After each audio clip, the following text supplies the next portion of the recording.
Yang PNS itu aku, Mas. Bagian 21 dan 22. Karya, Said saja. Kamu kemana tadi? Kenapa perginya cepat sekali? Protesnya kepadaku.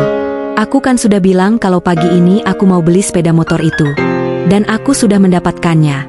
Ucapku dengan senyuman lebar. Apa?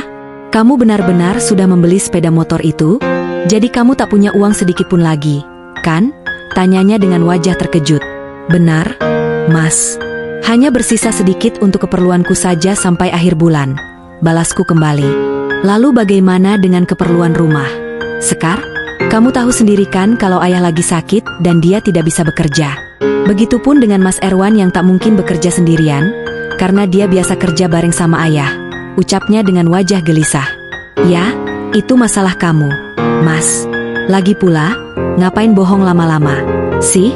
Lebih baik kamu bilang saja sama keluargamu itu bahwa kamu hanya honorer dan aku yang PNS. Jangan lama-lama berbohong seperti ini, Mas. Yang ada malah menambah masalah nanti, kataku kepadanya. Wajah Mas Bayu jadi merah menahan murka. Sudah berulang kali Mas bilang sama kamu, Sekar, bahwa Mas tidak akan membocorkan rahasia kita ini. Pokoknya kamu jangan pernah bilang kepada siapapun bahwa kamu yang PNS dan aku hanyalah pegawai honorer di rumah. Pokoknya anggota keluarga tidak ada boleh yang tahu kenyataan ini. Ucapnya dengan wajah serius. Ya, terserah kamu saja. Aku ingin tahu sampai kapan kamu bisa menutupi semua keadaan ini. Ucapku ketus. Saat pelayan kantin menghidangkan sarapan untukku, Mas Bayu langsung meraih piring sarapanku. Aku pun seketika mengingatkan dirinya. Ini untukku, Mas. Kalau kamu mau, pesan saja dan bayar sendiri. Ucapku dengan cukup lantang, hingga membuat wajahnya jadi memerah karena malu. Kamu pelit sekali, Sekar. Masa traktir sarapan kamu tidak mau? Aku ini masih suamimu. Loh, katanya dengan wajah murka. Aku kan sudah bilang bahwa aku tidak mau kamu peralat lagi. Selama ini aku sudah terlalu sabar. Mas, sudah 2 tahun aku sabar dan menuruti semua kemauanmu, tapi kamu malah menikah dengan perempuan lain. Dan kamu juga membohongi semua orang dengan kenyataan ini. Aku yang selalu mereka rendahkan dan anggap tak berguna di rumah itu. Aku sungguh lelah dengan kehidupan seperti ini, jadi terserah kamu saja, Mas. Lagi pula, aku sudah bilang berulang kali kepadamu, bukan, bahwa aku sudah siap untuk bercerai darimu, ucapku dengan cukup tegas kepadanya. Suasana di kantin pagi itu cukup sepi, hingga aku bisa bicara seperti itu kepada Mas Bayu. Mas Bayu terlihat begitu marah. Dia sepertinya masih ingin melabrakku, tapi dia memutuskan untuk segera pergi dari kantin tersebut, membiarkan aku menikmati sarapan seorang diri. Saat Mas Bayu pergi, tiba-tiba muncul Mas Malik dari balik pintu di ujung kiri, yang biasa digunakan oleh murid-murid untuk jalan pintas ke kantin.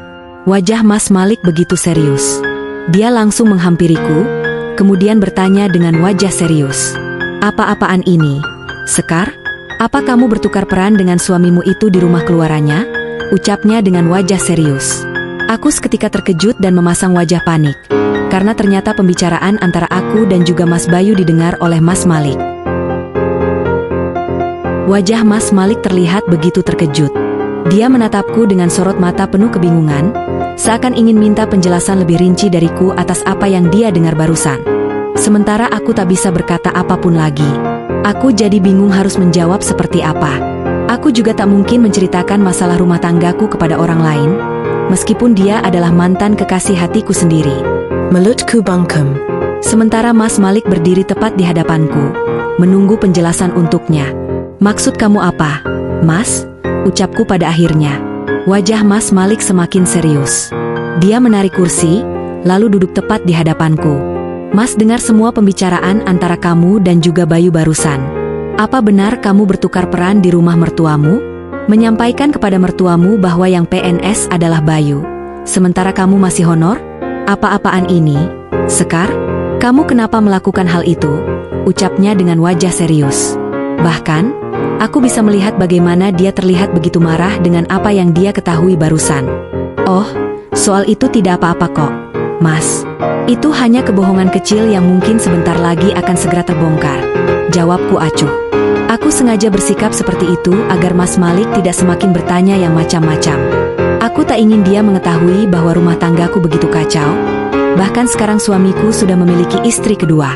Ini bukan masalah sepele. Sekar, kenapa kamu bisa melakukan hal ini? Apa Bayu yang memaksamu untuk berbohong di hadapan keluarganya? Mereka bersikap buruk kepadamu seperti apa yang kamu sampaikan barusan, bukan? Ucapnya kembali menyudutkanku. Aku jadi menghela napas panjang mendengar perkataan dari Mas Malik barusan. Sudahlah, Mas. Ini adalah urusanku dan juga suamiku. Kamu tak perlu ikut campur sedikit pun. Ucapku mengingatkan bahwa antara aku dan juga dia tak punya hubungan apapun lagi. Jadi, dia tidak punya hak sedikit pun untuk ikut campur ataupun mencari tahu permasalahan yang terjadi antara aku dan juga Mas Bayu. Tidak, Sekar. Ini masalah Mas juga, asal kamu tahu. Mas sampai sekarang belum menikah karena Mas masih sangat mencintai kamu. Dan Mas sungguh tidak rela melihat kamu diperlakukan seperti ini oleh suamimu itu. Ucapnya dengan cukup lantang tepat di hadapanku. Jantungku hampir copot karena mendengar pengakuan yang diucapkan barusan. Aku jadi memalingkan muka dan berusaha untuk bersikap sewajarnya di hadapannya. Aku tak mau Mas Malik semakin mengasihani kehidupanku yang begitu berantakan ini.